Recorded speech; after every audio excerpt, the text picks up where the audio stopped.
KNON 89.3 FM in Dallas and Fort Worth, the voice of the people. Janice McCall from TCU, and I listen to Lambda Week on 89.3 KNON FM, Dallas. And welcome back to Lambda Weekly. I'm David Taffet in the studio with Lauren Landis and the late Patty Fink, who's lost her voice. And today we're talking with some winners of the RAC Music Festival, RAC Film Festival.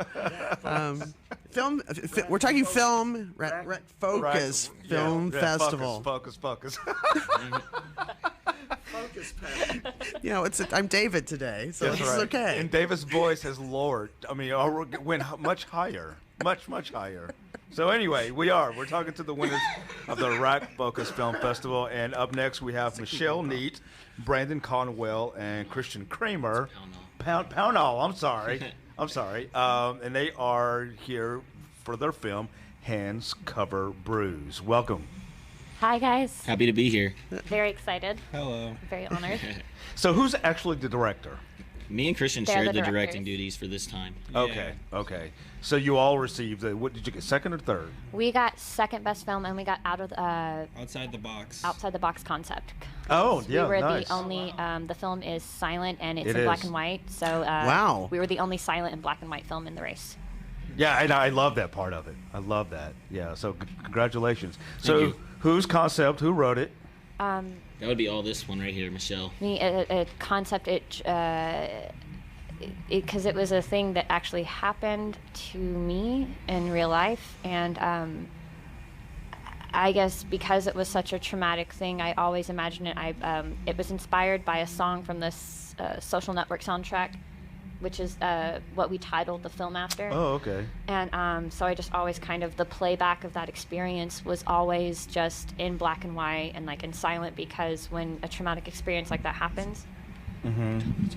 Can you share the experience? The experience, it's about, there was one day a couple years ago where there was a family situation where I had a family member I found in the bathroom that was overdosing on heroin, and I had to then call 911, and they had already been they were just really struggling with an addiction, and it was I found them in the bathroom, and then they kind of came out of their heroin stupor, and we got in I was trying to keep them in the house so the ambulance could get there and the police could get there so they could get help, and we got into a physical altercation. Wow. And I mean, the ambulance and stuff arrived before then, but just anytime I had to remember or relive that experience, there was no sound. And in my brain, there was no sound. It just always happened in black and white because it was just such a horrific thing. But overall, this film is, with the help of these brilliant men sitting next to me, it was very therapeutic and cathartic. It was such an important. I think the reason why that this means that winning everything meant so much is because it was such an important story to tell. Wow. So prior to this, have any of you had any filmmaking experience? This is actually our second short film. Our first one we entered in a student festival at our school. It was called the Horror Film Race, and we had a week to film that, and that came out pretty well. Nice.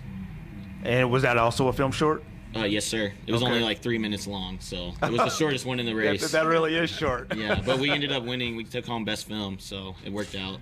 Okay, so I'm going to try to croak this out. I'm really having trouble talking at all. Okay, so Michelle, they directed what happened to you, and as the actress in the film, you were able to play the part as you saw it. Were they directing you correctly, incorrectly? Were there ever arguments about, no, that's not how it happened? There was never, I know, because they're very, they're extremely talented. It's not just them, just everyone on the set was very talented, very focused, and they went into it knowing how personal it was. So I came to them with, they did this all in 2 weeks, because originally I had everything set up. I had, directors, actors.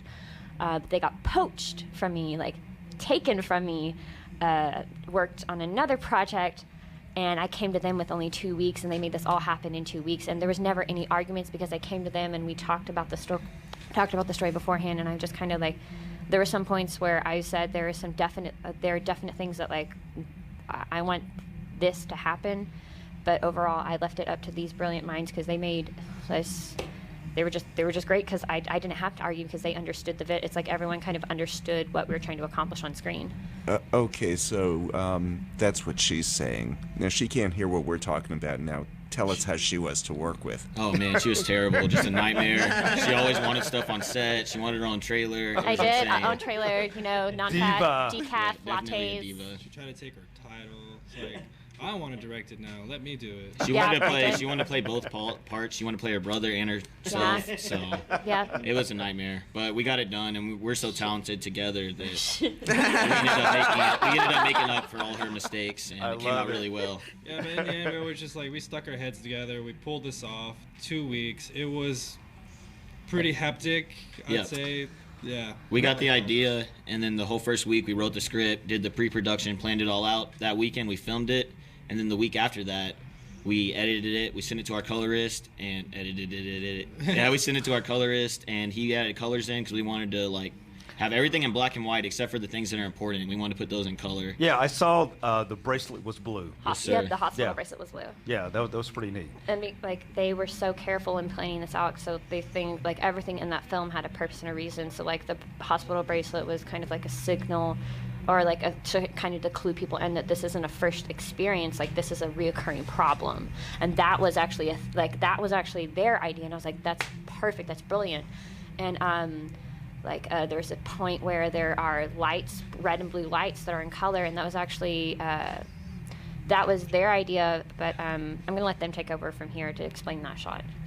Oh yeah, the ending shot we actually came up with together. It was awesome because we were planning on getting an ambulance, and it was such short notice that we couldn't find one. So we were like, okay, we need to write a new ending now. So we went on location, did location scouting, and then my directing partner, Kramer right here, came up with the great idea of him giving up. And I don't want to give away the ending, but, basically he came up with the ending, and then I came up with the idea of having it from her point of view and showing it from, like, lower the ground and just, like, have him walk out of focus. And you guys will see what I'm talking about whenever we release the film online in a few months. But good. It was a great experience. And so everyone will have an opportunity to see it. Yes, sir. We want to enter it in a few more festivals first, and we may be entering in a showcase. We don't know yet for DIF, so we're trying to figure that out right now. But after we get everything situated, it will be online for sure. And was the whole film shot here in Dallas? Yes, Yes. sir. Okay. Shot at his aunt's house. Oh, Yeah. Did nice. you do anything illegal? No, man, we didn't have to do anything illegal this time. Nothing illegal. Well, Nope. thank you, Aunt. Yet. So, Yeah. indie filmmakers, I know it costs. How did you all scrape your money together? The movie cost about $150, maybe $200 to make. We did it super cheap. Nice. So It was such a simple. The thing is, like, it was such. we borrowed all the equipment. It's all about networking. You Yeah. always got to find the good resources that you And can use That's whenever right. they're there for you. Shout out to our my amazing co-star Colton Tapp. He killed it. amazing, He stepped in, and it was, I couldn't have imagined anyone else playing that role. He nailed it. And then our brilliant photographer Malia Johnson. And not to mention our sound guy. The most important thing is to get the feel of the whole thing. Our sound guy, John Townsend. So great. And my beautiful girlfriend, who was also the assistant director on the film. Yeah, She did Kaylin. wonderful. Yeah, Kaylin Poe. And we had some eye candy too. At least I did, so that was good. I'm just kidding. She's very smart and talented. Okay, so I'm guessing that you didn't do this in like 8mm. No, sir. We'll talk about that when Matthew comes back, because Right. before you came in, Laurent, we were talking about making a film and how we used to do it like when I was in college, where you had to take the actual film Yes. and actually Slice cut it. Yeah. And you sliced and you pasted it together. So you didn't have any of that, huh? No, sir. It was no. all It was computer. all digital, all on the computer, on an SD card. So Oh, nice. Yeah. Which is amazing. That makes filmmaking so much more available to more people now, Absolutely. because those things are available. So did you all shoot the film or get the idea before the film festival was announced? The contest was announced, or or was this already in works? I pitched the idea. Originally, I wasn't. And then I met them a couple of months after the pitch meeting mixer, because how it works with Rack Focus is, after the premiere of the previous round, there's about a month break, and then in mid-January there'll be another mixer pitch session, and then you have 3 months from because you cannot start production on the film. You can write the script, you can do like small pre-production stuff, but you can't actually start production on the film until after the pitch meeting. So like the day after the pitch meeting. Oh, interesting. And so Okay. When your 3-month timeline you have, starts. yeah, the 3-month timeline, and then you have a submission deadline, and you have to turn it in. Like if you don't complete your project, then that kind of puts you in hot water with Rack Focus from then on out. You pay your $100 entry fee, and then the premiere happens, and it's usually it's a 2-night premiere. It might be because I feel like the festival is only growing stronger and stronger. And then you have that the 2-night premiere, and then they have the awards right after the last night of the premiere. So this isn't like other film festivals where you could have a film that's maybe a year or two old Yes, and this submit is. it. It's kind of like a film race, but it's also a film Yeah. festival, almost kind of mixed together, kind of. And So like when you receive feedback, it's all like positive feedback or ways you can improve. So it's like also like a giant, like you're workshopping with others and networking, and it's a really positive environment because you can only improve from where you started. So it's not like you'll ever digress in your filmmaking. So how long has Rack Focus Film Festival been taking place? It just 2015. Yeah. second Oh. round, first year. Second So- round. This first is the year. first year. So headed into January will be round 3. Wow. Yeah. So this really is a competition. It's like on your mark, get set, go. Go. Yeah, exactly. And it's just you have to make sure you have the right people around you. And how does that work with, everybody's creative juices flow a little differently, but that pressure, some people like being under that pressure, some people don't. How did you all deal with We've that? never done a film where we weren't under that pressure. Our first film, we had a week to shoot, to write, to shoot, to edit, and then turn it in at the end of the week. We had 9 days, so a little over a week. And then this film, we had 3 months, but we ended up getting the idea 2 weeks before it was due, so we had 2 weeks. So we've never actually been comfortable, had enough time to go out and film, We'll change and then take a couple months to edit. We've never had to do that yet. Our next project, hopefully, we'll have a lot more So time. what were you guys doing for 6 weeks? I don't know what she was doing. She came to us 2 weeks before it was due. I still wanted the project to happen. I had everything pretty beautifully set up before it was taken out from underneath me. Gotcha.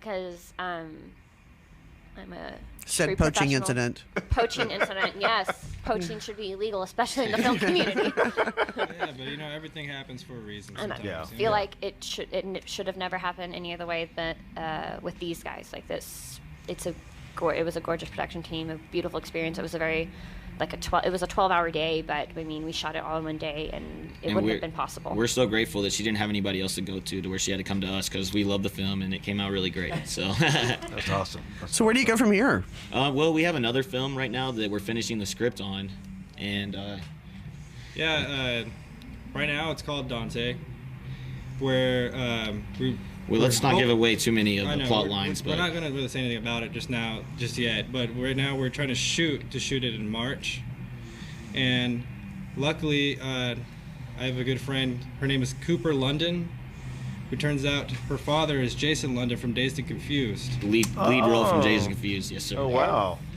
Yeah, so And will it be a film short also? It will Yeah. it'll be a lot longer. It'll be 15 minutes, but still Okay. short. Yeah. Yeah, so that definitely. it won't be in the next Rack Focus, but I mean, who knows? We might do the next round. We just don't know from here. But definitely, they're working on Dante, and Yeah, really we're not gonna excited. rush this one. We're gonna film it and take our time. yeah, so- we're not gonna try to shoot everything in one day. Yeah. No.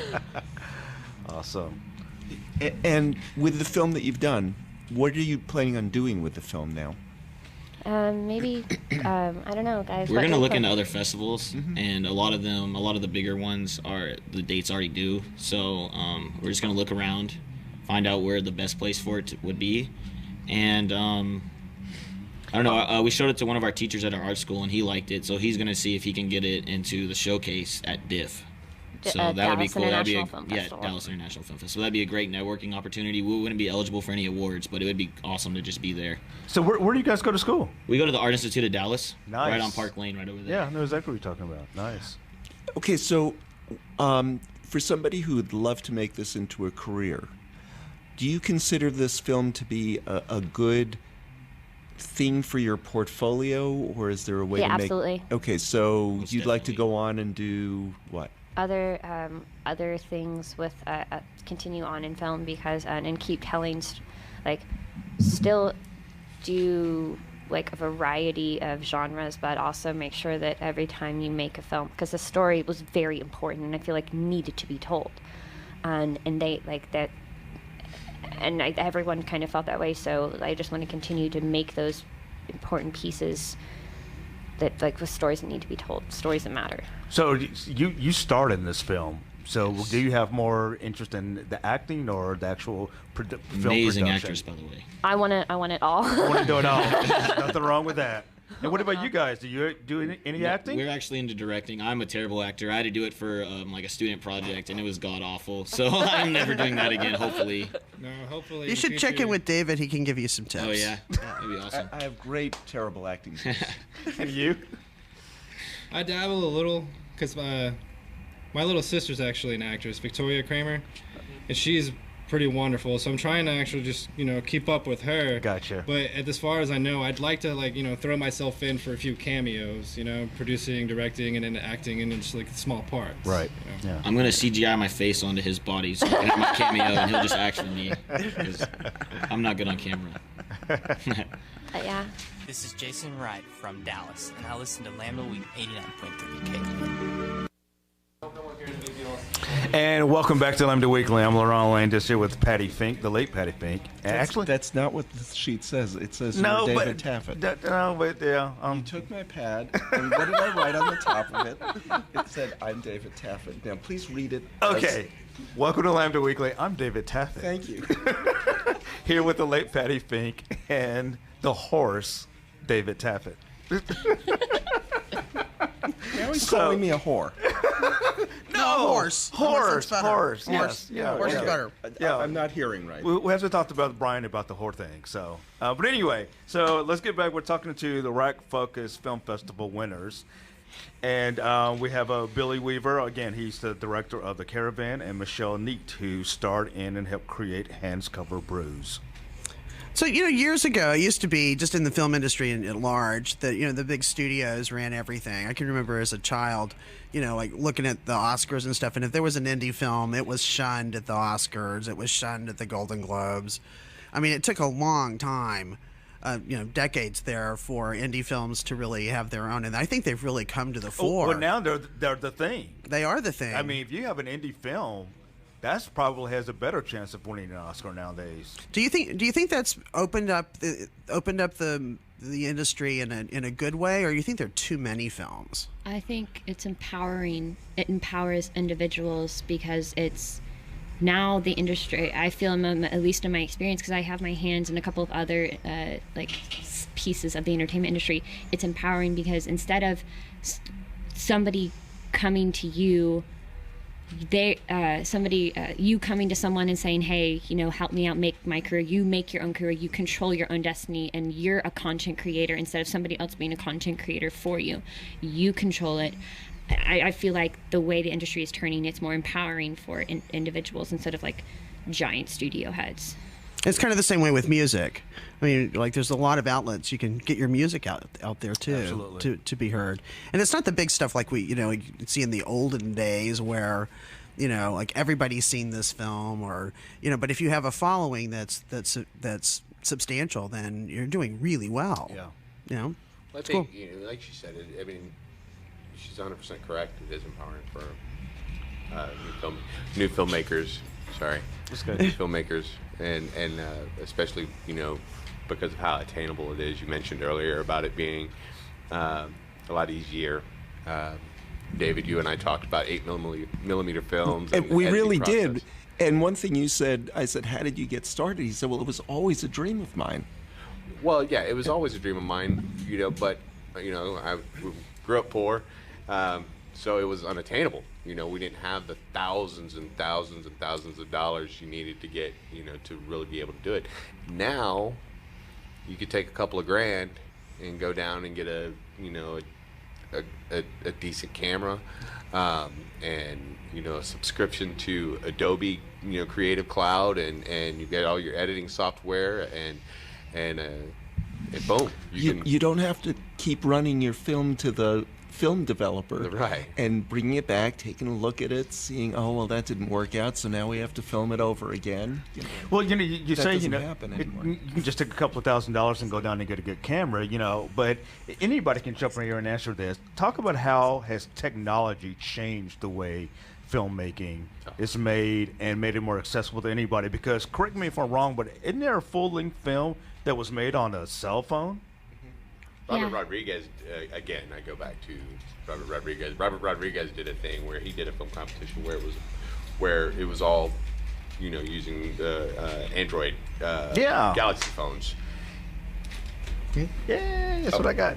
No, go ahead. I was gonna say, like, Mark Duplass, he's like a very good independent filmmaker. He always says, like, if you ever have the time every weekend, just go out with an iPhone, Android, whatever, go shoot a movie. He's actually won so many awards just from his independent films shot only on phones. Wow. Mark Duplass, isn't he also the guy that's on The League?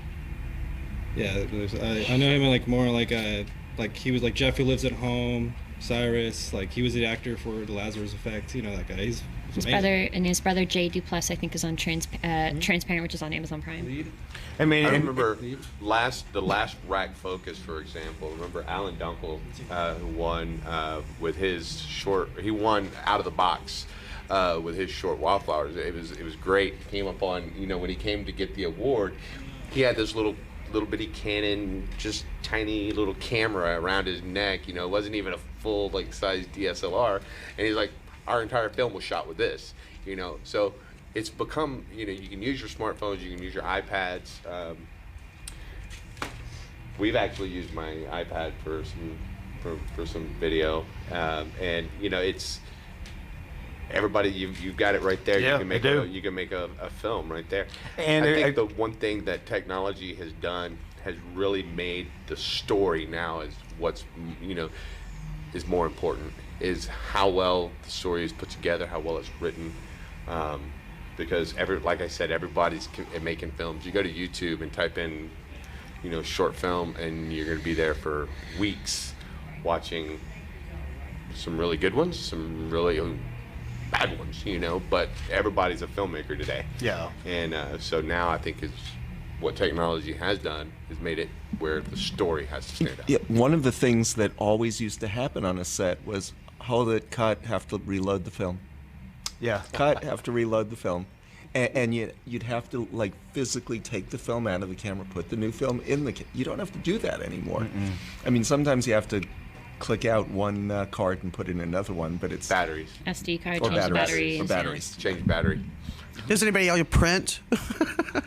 We still, a lot of the terminology is still the same. We're still quote unquote filmmakers, but I think Mel Brooks said it best when he was asked about being a filmmaker. He said, "I'm not a filmmaker. Kodak is a filmmaker. I make movies." But we still use a lot of the same terms. We still call it prints. We have our print sheets. We still call filmmakers. I mean, a lot of the stuff. It's in the can, Yeah, right. Now, during the film festival, did many of the directors and actors, did they kind of know each other, or was there like a little fierce competition between you two? No, that's the thing is, I don't ever look at. She and I duked it out in the alley. We fought before Filmmakers Fight Club, but we're not supposed to talk about that. Yeah, but still, I'm sorry, Israel. We weren't supposed to talk about that. Shh, that's our best kept secret. But no, I feel like I went into it looking as like I'm very proud of everyone there, because it takes a lot of courage and effort to do something like this, to tell a story. And so I viewed nobody as a competitor. I viewed somebody, they're all of our peers. And I was familiar with some of the people, but we got to just meet and I got to expand my network. And I feel like it's just a meeting of creative minds, and it's like the best kind of connection to make. It's like saying they're all one of us. Yeah, these are my people. Well, sometimes when you get a bunch of, musicians together, a lot of different ideas start to bounce off one another. Next thing you know, they're teaming up and making new music. I just wondered if it's the same way with some of the filmmakers. True. I think competition or like unpleasant. What separates people who are going to be successful and who are not going to be successful is dropping that attitude that competition, or you have to be negative towards one another, because there is enough success in this world for everyone. Right. Do you know, and that's a real Dallas attitude toward it, that is so much not a California attitude. I can't tell you how many times I was on a set, because I've been on lots and lots of sets, and there were some California actors mixed in, and the Dallas actors are, oh, well, so where did you hear about this? Oh, I got it through so-and-so. Where did you get it? Oh, I got it through so-and-so. You know, you need to call so-and-so, my manager. There was lots of that. And the California actors were looking at us, having this conversation in horror. They were like, you tell each other?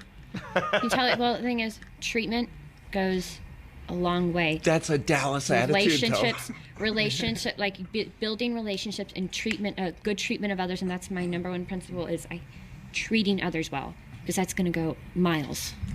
The other argument I got into, and it was, I'm thinking of one particular day where we had this conversation, and then these California actors are like, well, why are they picking you to be the stand-in for the lead actor? Because I was doing, by stand-in, it's the person who stands there and they do the lighting and everything else off of you.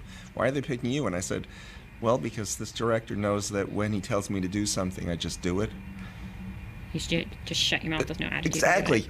No attitude, nothing. And they knew the California. That's not a Dallas thing. I can promise you. I've worked with a lot of actors that are from Dallas that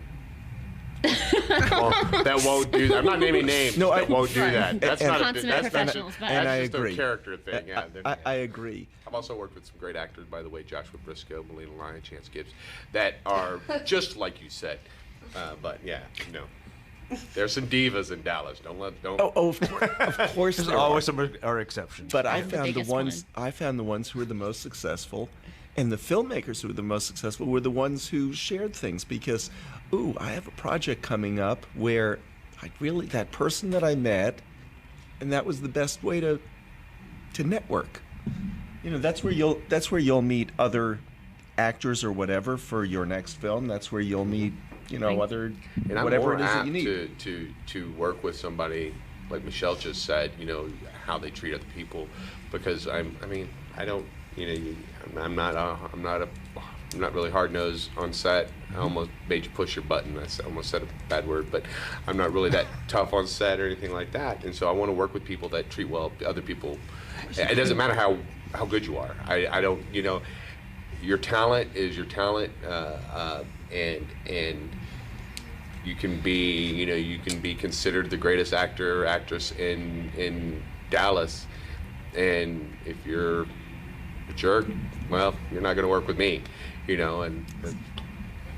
So we were talking earlier about Rack Focus just having its round 3 coming up. Round 3, and the pitch meetings are going to be in January. Yep. So when can we see some more film? 3 months from then? 3 months from then, yeah. Of course, there's always a bunch of different film projects going on.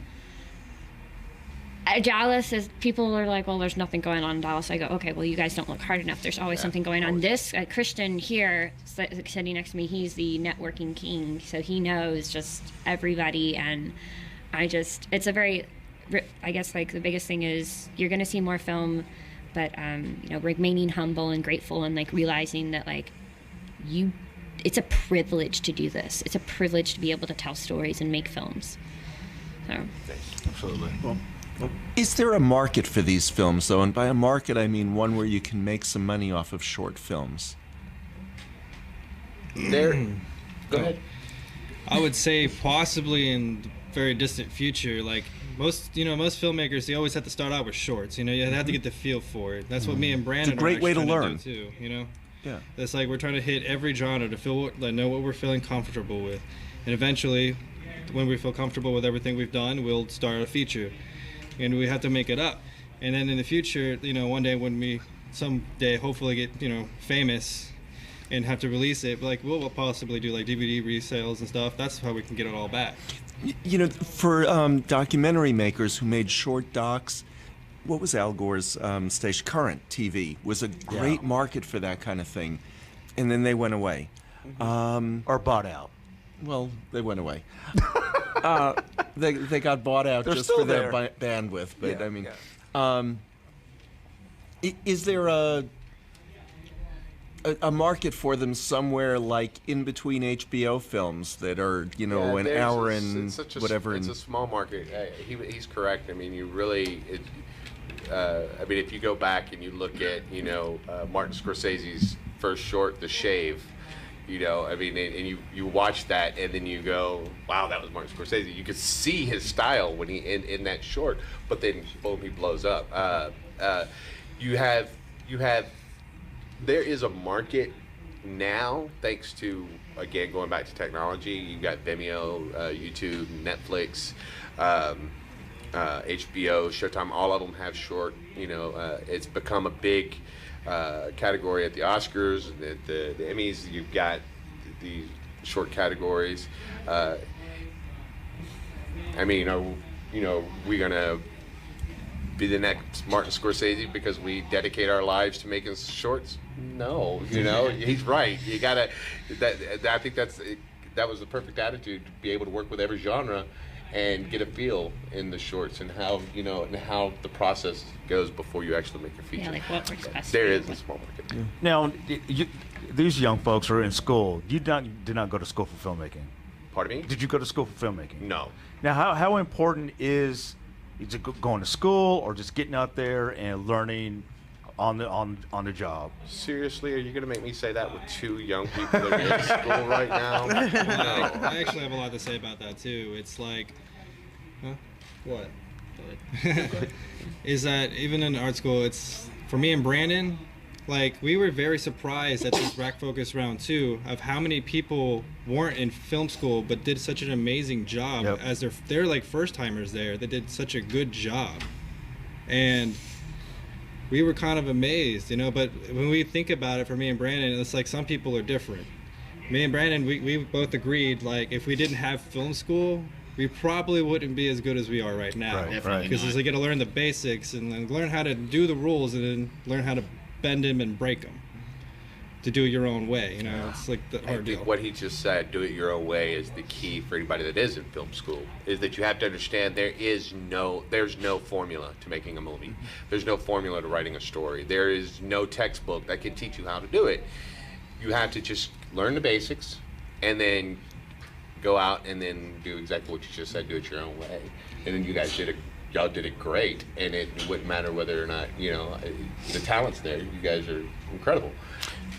No, I agree, and that's kind of what I was looking for. I was a theater major when I first went to college, and we would see some kids in college who've been acting since they were kids, and then some people would, like a football player, come off the team, and because a director saw him, it's like, oh, you'd be good for this part, and he would be amazing, no training whatsoever. So, and it's the same thing with Hollywood actors. Some of the best actors have never gone to acting school. Some have. So some of the best directors some of the never been same to thing. film Yeah. school. So it's just a mix for everybody. Yeah, it's Yeah. like, Rebel Without a Crew. what was it? Oh, yeah. Steven Spielberg? Yes.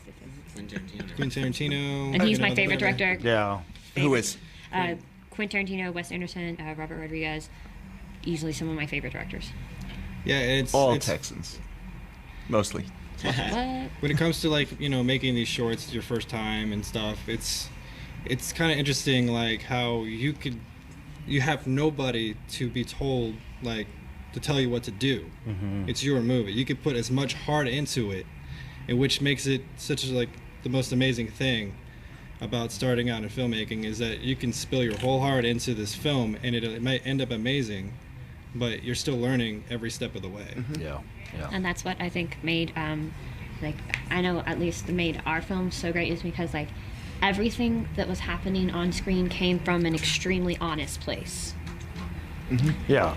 Very personal also, apparently. Yeah. How much do you think your film school, I get how much you learn in film school, but how much have you had to break out of that? Well, you have to learn the rules before you can break them. That's like the first thing we learned in film school. So if you go into film school and they teach you how it's supposed to be done and how it's been done for a long time, that then you can like go and like do whatever you want with those rules. But if you just go in and just make nonsense that you have no idea what you're doing, then it'll just come out as nonsense. If that makes sense. I know. And that applies to radio, which he just defined our show. Nonsense. Yeah, but we're Perfectly. damn good nonsense. Yes. I'm a fan. We never learned any of the rules.